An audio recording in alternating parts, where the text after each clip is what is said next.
And next, we want to bring up Mike, who's going to tell us a little bit about Kabak and Init.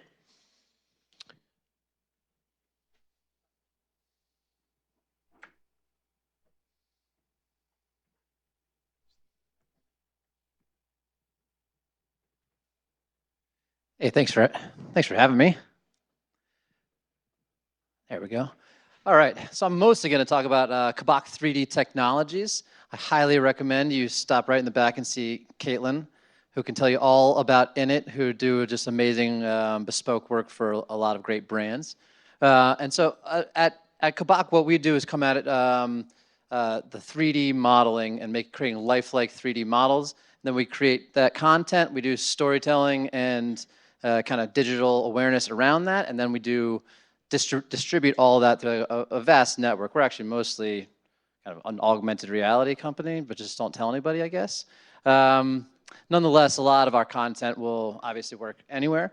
So you have a proprietary photogrammetry process is how we mostly do it, although we have a lot of kind of mixed uses. And for us, what we really, really want to do is create the world's most lifelike 3D models for the transition of, basically a lot of the world, especially of marketing, from 2D to 3D. So every brand is going to basically need all their items in 3D as well. And what we do is take that and create it in a completely lifelike and optimized fashion so we can push it into a vast distribution network.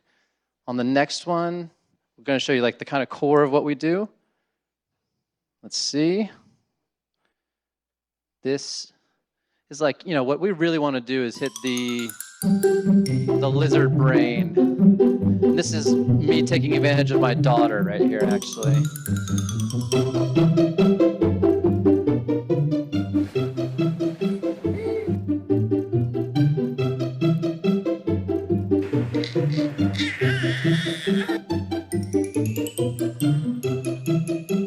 Yeah, she went for it, so there we go. So we started with food and cuisine because for us it was, frankly, just the hardest thing to do, and we had never seen anyone do it in a lifelike fashion. And for us, we think it has kind of a similar uncanny valley, actually, that you need to get it exactly right in order to make people like deeply want it. And so for us, we've really been focusing on doing as much kind of craveability work as possible. If you show it to someone in augmented reality, they think it's there. We're now working with Oxford University, who's shown some really great initial tests showing that people actually engage more with it and want it more and think better of the brand when they see cuisine in AR. And so we started our process just working with food, and now we've transferred into the same workflow for us. We're now entering into fashion and many other verticals. Just a quick like real or not real. So you can tell which one is the actual mannequin and which is the 3D model. We have some dope tracks going along with it.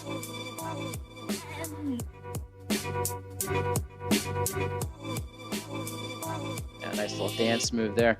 And so, for us, we see just a necessary future when it comes to brands in all different kinds of verticals needing to market their products on the web, in apps, on social media, in e-commerce.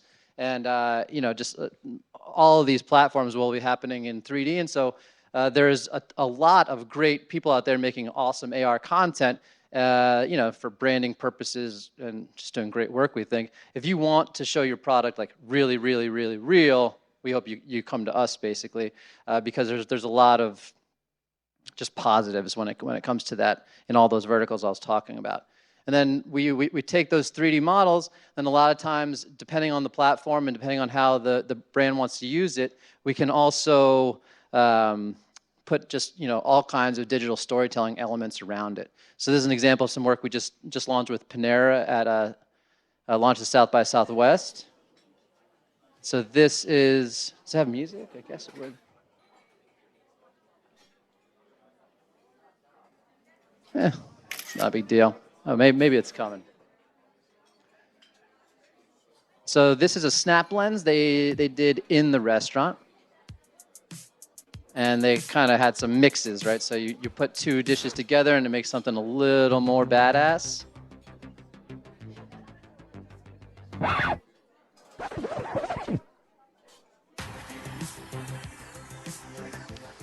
Right, and so this is an example of that kind of storytelling element around it, where we can take that lifelike 3D object, and then we can create an entire digital world around it to help brands tell their story. Yeah, and then obviously, as I mentioned, we pump it through that vast distribution network, and that's what I have to say about Kabak 3D Technologies. All right, thank you very much, Mike.